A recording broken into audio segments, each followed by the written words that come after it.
wena partner uma uye dining room aye kitchen uma usendlini nihleli ayohlala ngaphandle uma uthi hafuthi yini wangiavoida wangafuna ahlale nje kube mnandi athi yena ngi-understand lento yakhe manje kufanele hlala sithintana izingcungwane ayi angithi ngikhona ngihambile ngiye ndawo yabo yini indaba akakwazi ukuconnecta emotionally and deep with you because ukhulisa abantu abavele bebengikho avoidant yes bese kuba khona ziya ngoba buhlungu-ke nangu ambivalent lengane izibona yona i-unworthy to be loved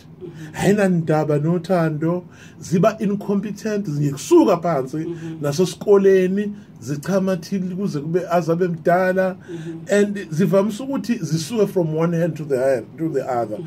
akhulisa abantu akakhulisa bonke abantu so ingazi ukuthi ubani la endlini two ithi iya-attacha iyabonda nalowo embone available naye abuya ahamba ishiye iba with despair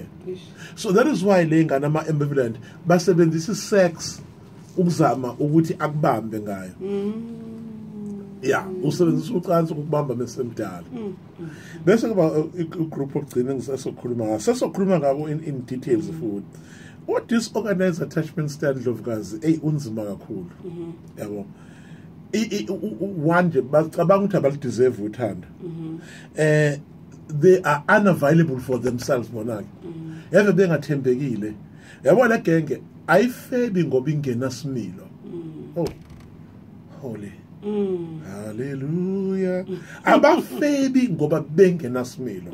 bafeba because they are trying to find love. Why do I use igama ukufeba li wrong angathi ngisebenzisa igama li wrong they move from one partner to the other abhanqe no partner because ubone ngathi bonke labantu labafana abawufafa abamthandi or lamantombazana u11 awamthandi ibonding yakhe disorganized akekho umuntu wayekhona eduze kwakho kwabakhona ugogo wamsaka antumakazi wamsaka Dabs uDabs wamshiya kaTamnca uTamnca okahlala kamama umfundisi kancane then uma wakhe wabuye esotshela umsebenzi imess nje yabo and lengane strange enough they have no respect for their parents akekho umzali oyifundise ibonding irrespect of bonding ne-emotional competence skill nazo zonke izinto ezibalekile ingane enonophaliswa ngayo umphefumulo ngengqondo azikho yabo esikoleni ziyahlupha intshontsha amapeni ezingane ziba violent esikoleni and they become the worst abusers kuma relationship right ngizosebenzisa lokho eNdlovukazi ngizocela sisebenzisa ama characters aseBhayibhelini ukuveza le itayela lezi yabo eBhayibhelini kuma relationship ngokwakho Dlovukazi iyiphi couple eyisecure to attachment yayo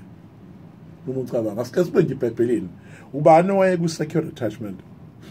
eBhayibhelini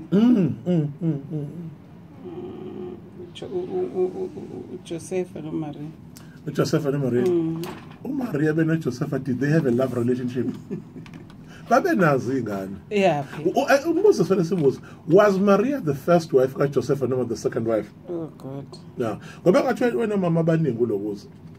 uJoseph but uMaria was one of the women that she consort yakhe auxiliary mother another program esoyenza Dlovukazi the importance of auxiliary mothers lokho nithi umamncane ayikho into ekuthi umamncane uma ubaba unonkosikazi ungakathathi unkosikazi wesibili bese uthola iauxiliary mother nani ngaqhubeka ni consort ebe ne sexual relationship kwakuthiwa ama auxiliary mothers kodwa egcineni kodwa isimo sesikahle bese uyamcaca nina ke nafike nayixeka leyo system yama auxiliary mothers nabizi ingane zabantu ngeyifebe nabizi ingane zabantu ngamaconcubines omamncane ama auxiliary mothers they were very very very paramount eqaleni right I guess